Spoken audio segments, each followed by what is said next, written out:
Okay guys, welcome back to my channel. Today I thought we could do a, sorry I'm moving around a lot, I gotta give you guys the right angle here. Today I thought we could do a story time on my adoption. Now, before we get into it, let me kind of clear it up a little bit. Yes, I was adopted, but I was adopted by family members, like my dad's great uncle, like, family members. It's not like I was adopted to complete strangers. So if you guys are interested in this video, just keep on watching. Okay, so I was about 5 years old, I believe. I lived in Jamaica, and as you guys know, or as some of you might not know, Jamaica is not like the safest place to be. I don't know about now because I haven't been there in years, but when I was younger, it wasn't the safest place to be. There were wars, a lot of gun violence, a lot of things going on.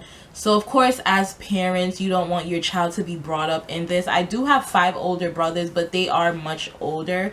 So, as much as my parents want the best for them, they were kind of a little older, and I was the youngest one. So my mom, she did think that it was time for me to go out because it just wasn't safe anymore. And I can actually remember being a little kid, and I remember seeing soldiers in our yard, because where we used to live, it was like there were different houses in the area that we live. So you would walk through the gate and the first house would be ours, but as you kept walking, it was probably like 7 more houses in the yard.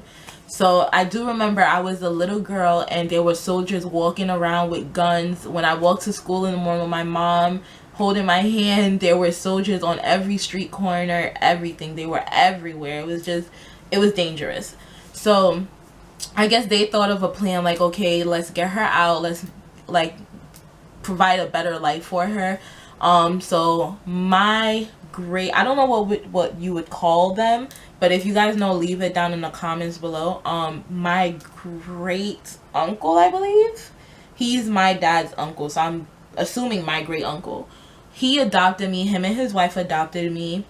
And at 5 years old, you don't really think of like what's really going on. You're just like, oh my goodness, I'm not near mommy, or I'm not near daddy anymore, you know what I mean? And I'm a daddy's girl. I love my mother to death. I love both my parents to death. I would do anything in the world for them, but I'm a daddy's girl. And I think that's just because, I'm the only girl and I'm the baby, so I'm just spoiled. But I love my parents equally, I really do. But if I want to get away with something, call daddy. I learned that at a young age. But I was adopted by my great uncle. Like I said, I think that's what you would call him. And at first it was okay because you're like 5, my dad was there with me. Actually, my mom wasn't there, but my dad was actually there with me, and I spoke to my parents almost every day. So it wasn't that uncomfortable. Yes, it was a whole new thing because I moved to Florida. I didn't move to New York right away. I moved to Florida. And it was different because it was just like, this isn't my house. This isn't where I grow up. I can't just walk down the street and, talk to someone because they know me. In Jamaica, everyone knows everyone. Now I'm moving to this big place where I have no idea who these people are. Everybody's just in my face telling me hi, hugging me. I have an aunt that lives in Florida, and love that woman to death.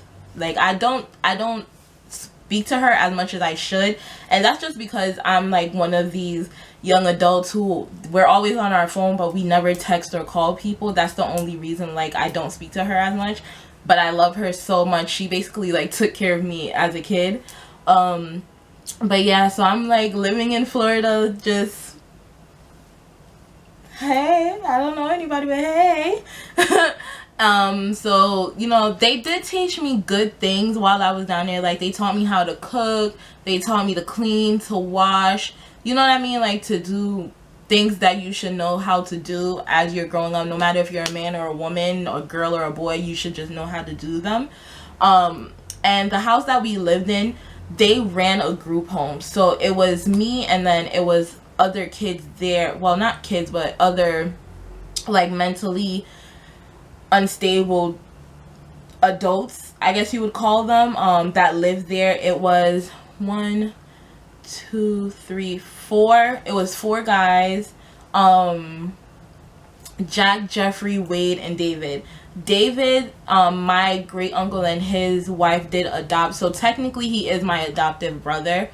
And they're very sweet. As I've grown up, I've realized that people do speak a lot negatively on people who are like mentally sick or they can't do for themselves, and I think that's just really messed up, because you don't know you don't know what they've been through. You understand what I'm saying?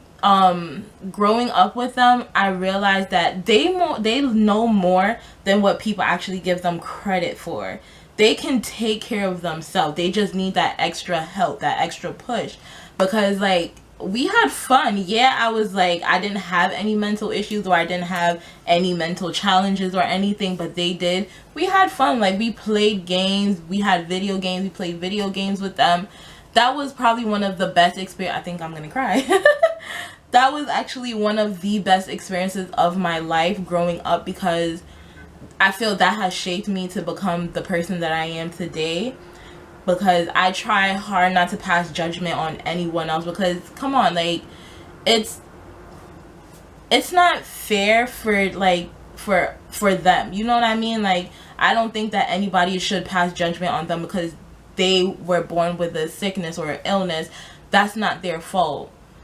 I think us as humans and as a community, we should try to help them and, like, you know, volunteer, or, you know what I mean? Like, as I grew up and I was in high school, I actually ended up volunteering in a nursing home. So like, I really think that experience of me getting adopted and living in a group home, although there was nothing wrong with me living in a group home, helped me in my life, shape me to become who I am right now today.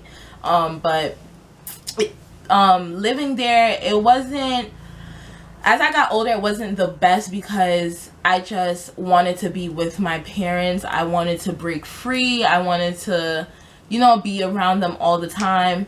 Living with them, they wanted me to be in this box and like confined into this one thing. And I'm sorry, that's just not who I am. If anyone really truly knows me, knows that my personality is like 150,000 per second. So for someone to tell me that they want me to stay in this box, it's kind of like, how dare you, like, don't tell me what to do kind of thing. So I did misbehave as I got older, which I kind of look back at now, and I'm like, I'm 50-50 on it, because I'm like, the negative side is that they really did help me. They helped my parents, you know what I mean? Like, when times were hard, they were there. And then on the good side is like, me being bad, I got to leave and I got to be with my parents. So, you know what I'm saying? But I can't say that it was the best time living there, because like, come on, I was a kid, I misbehaved. I don't know about anybody else, but black people like to whoop their kids, and boy, I was a little bad little girl, okay? So my behind was getting towed up every week. I remember it. My aunt, she used to it's so funny to me to look back at it now. My aunt used to come to the house every day, right? She would come, not every day, maybe like 5 times out of the week, but she would always be there on a Saturday. Saturday was whooping day. Saturday was whooping day, because my great uncle and his wife, they were a little older, so you know, they weren't as strong as they used to be. So when they would like hit me or something, it wouldn't be like, I'd probably just like, whatever, it don't hurt. Oh Lord, my aunt came as soon as I heard the doorbell ring on Saturday mornings. I was like, oh Jesus, I was like, oh Jesus, it's here, whooping time is here. And then she would do this thing where like, I would literally sit there and just be like, what is wrong with people? She would beat me, and then after she beat me, she'd be like, you know, baby, it's just because I love you and I want you to be a better person. And I'm sitting here looking at her like, ma'am, You just told my behind up and you gonna tell me you love me? My behind is on fire. You see how dark I am? My behind was red. How can this skin complexion turn red? Like, but I think things like that become who I am today. So now looking back at it, I do understand why they did the things that they did. You understand me? Because at a certain age, you shouldn't be doing certain things. Yes, you're a kid and you should be able to have fun. Which I can't say I didn't have fun. Every summer I went to Disney World, Universal, Epcot. We had so much fun. So I can't say my childhood was horrible, because it really wasn't. It was just, I was in that stage where I thought, okay, maybe if I misbehave here, nobody wouldn't pay attention. Maybe if I misbehave there, nobody wouldn't pay attention. But let me tell you something, they pay attention, okay? So for all the kids out there that think it's cool to be cussing, smoking, drinking, it's not, okay? As a kid, I didn't do that. I've never smoked. But as a kid, I've never drank. I've never, like, snuck out. I never snuck out past curfew, none of that. I don't think parents tell you certain things for a reason. And as I've gotten older, I've realized if your parent tells you, oh, be in the house by 12 o'clock, there's a reason to be in that house by 12 o'clock. I've seen so many of the people that I've known get shot. Like, I haven't seen them get shot, but, you know, they've been shot. And that's all because they've been in the wrong place at the wrong time when they weren't supposed to be outside. You know what I'm saying? So if your parent tells you, come on, honey, like, be home by 10, be home by 9, just follow the instructions. By the time you're 18 and you're your own person, you grown. You know what I mean? Unless you still live in your parents' house and they tell you, okay, well, be home by 1 o'clock. You gotta listen. Because at the end of the day, they just out to help you. They're just out to save your life. You know what I mean? That's what parents do. They're protective. But back to Florida. It wasn't a horrible experience at all. Like I said, I do think that helped shape me become who I am today. That experience of living in a group home made my heart grow big, if I should say, because you see what people go through. Like, mind you, I'm a little kid. Like, I was a little kid, so I had to cook, I had to clean, they were teaching me the necessities. I gotta say that slow because, you know, sometimes I be having them little slow moments, okay? They were teaching me the necessities, and I appreciate that 110%, because today I probably wouldn't know how to cook. I probably wouldn't know how to clean. Now, mama, if you watching this, I know you're gonna say I don't know how to clean, period, because my room be dirty. But I know how to clean. I just be lazy. But they taught me how to cook. They taught me how to clean. They taught me how to do a lot of things. So at the end of the day, I am very, very, very thankful for them. And if it wasn't for them, I probably would not be here today. So I do thank them a lot. But yeah, I lived with them until I was about maybe 10. So I was with them for about 5 years, maybe 10 or 11, somewhere around there. But the cool thing about it was I got to go to 2 elementary schools and 2 middle schools, because I did come back and forth from New York and Florida. So I got to go to Hiawassee Elementary in Florida. If anybody knows where Hiawassee Elementary is, like this video, okay? Because that school was popping, all right? And then in New York, I went to PS 41. And when I actually came to school here, I looked at it and I was just like, what is this? I'm sorry, to me, New York schools look like prisons. Like we're in prison. I don't want to be in prison. Why do we have gated windows? That don't make sense. But I'm not I'm not on a school committee. I can't change anything. So if that's what they think is the best for education, hey, go ahead, New York. When I went back to Florida, what middle school did I go to? I went to Robbinswood Middle School. Robbinswood Middle School was freaking awesome. That's where, like, I met the first serious boyfriend ever. I thought I was so in love with this boy. I thought he was gonna be my husband. I thought he was gonna be my number one forever and ever and ever and ever. I thought he was gonna be my everything. And I actually did think that even when I moved to New York, because we kept in contact like all the way through. But of course, it wasn't gonna work. He lived in Florida, I lived in New York. It just wasn't gonna work. So I don't talk to him now, but I still have him on like Facebook, on Instagram and stuff. I still have like a freaking Valentine's Day card he gave me, like, how old am I now? 21? Maybe like 8 years ago. I still have the card. Robbinsville Middle School, it was a great school. Like, once I reached middle school, I started to like break out my shell a little bit because I was shy. I got bullied a lot for my size.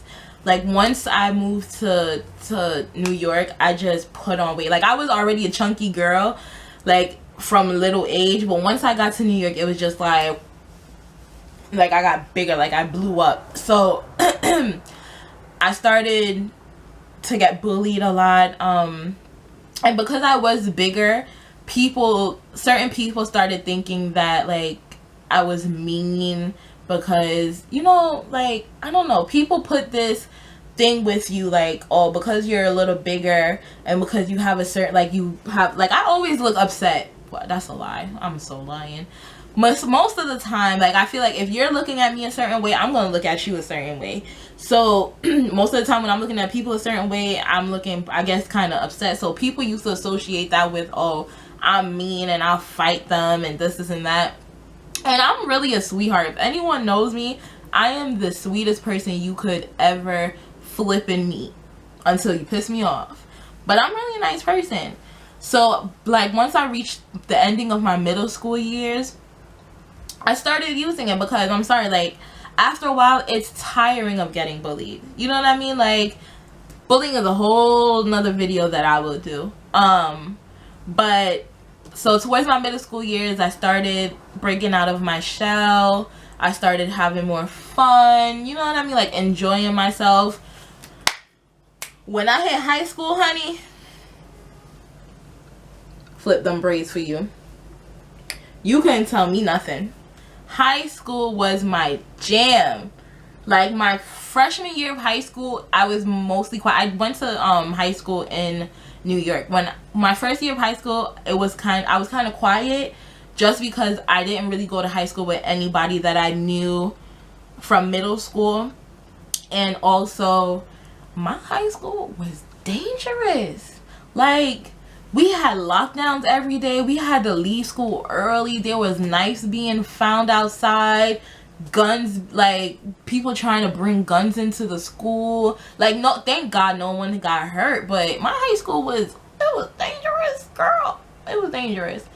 But and I got into quite some trouble my freshman year because I started, you know, you start making friends and you start hanging around the wrong crowd. So I started skipping school the ending of the day. So, like, I had a schedule from 1 to 9, which I believe was from like 7:30 to 2:30. And I'm sorry, for me, that's just a long day of school. I couldn't do it. So, like, 5th period, which is like after lunch around 12 o'clock, your girl would be out. I would be out. I'd be like, come on, girls, let's go. Like, me and my friends, they would come meet me at the door and like, come on, let's go. And I'd be like, ma'am, I'm going to the bathroom. And I would take my bag. And my high school, like, they really didn't care. You know what I mean? Like, they didn't pay attention to any of their kids. So we just walked out. The security guards looked at us. We looked at them and we just kept on walking. But I did get in some trouble because my guidance counselor, God bless her heart, she is the reason why I graduated high school. She locked me out of school. Basically, I had no schedule the next term. I had no placement in any class. My mom had to come down to the school, and thank God my mom was not as upset as I thought she was gonna be. My mom, bless her heart, that lady, bless her heart. Let's have a moment of silence for our mamas. Bless that lady's heart, because everything she does it with a good intention. Love that lady. Mama, if you're watching, I love you. But she had to go to my school, my high school, and my guidance counselor and her teamed up. Let me tell you something. I have never been so scared of my mother until that day when she walked into my school with my guidance counselor and they threatened my life. They was like, if you don't get your crap together and pass your classes, she's gonna take one foot, I'm gonna take one foot, and we're gonna throw you out the window and you are not gonna graduate high school. And I don't know about anybody else, I have never like been left back. I've never had to repeat a grade, nothing. When I came from Jamaica, I didn't have to like repeat or anything, and I'm thanking the Lord, because I don't like school and I don't want to have to stay in school much longer than I need to. So the fact that I was able to graduate high school on time, God bless my mama, God bless my daddy, God bless my counselor. Because, girl, I even ended up on an honor roll. How about I go from skipping school, being locked out, to honor roll? Yes, honey.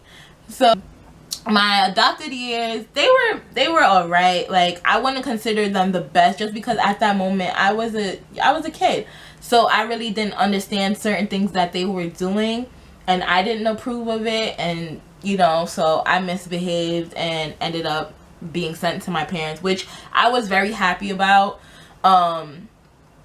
So I do appreciate them for everything that they did, because they did do a lot for me, but I'm just happy I was with my parents. Let's see, my high school year, my school years period were a learning experience. Let me tell you guys something. Don't ever let anyone bully you. Don't let anyone ever bring your self-esteem down. It's not worth it. It is not worth it. I am a big girl, okay? I'm a big girl, but at the end of the day, I know I am beautiful. I know I am worth something. I know one day I am gonna mean something to somebody. But first, you have to start by loving yourself. And let me tell you something. I don't think anybody loves themselves as much as I love me some me. Okay? I love me some me. You see this? Hey now. You gotta love yourself. So if I have any young viewers that watch this video, if anybody happens to see this video and want to come watch it, and you're depressed and you feel like, you know, no one thinks you're beautiful, your self-esteem is down, you're depressed, always remember, love yourself first before you love anybody else, because at the end of the day, no one can't love you if you don't love yourself. So you have to love yourself to allow others to love you. Take yourself out on a date. Pamper yourself. Do your hair. Do your nails. Dress up. Take pictures. Look at yourself in the mirror and be like, yes, honey. Yes, you look good today. If you got to do it, you got to do it, honey. You got to do it. If you guys enjoyed this video, and if you did, don't forget to give it a like, comment, subscribe, and I'll see you guys in the next one, okay? Peace out.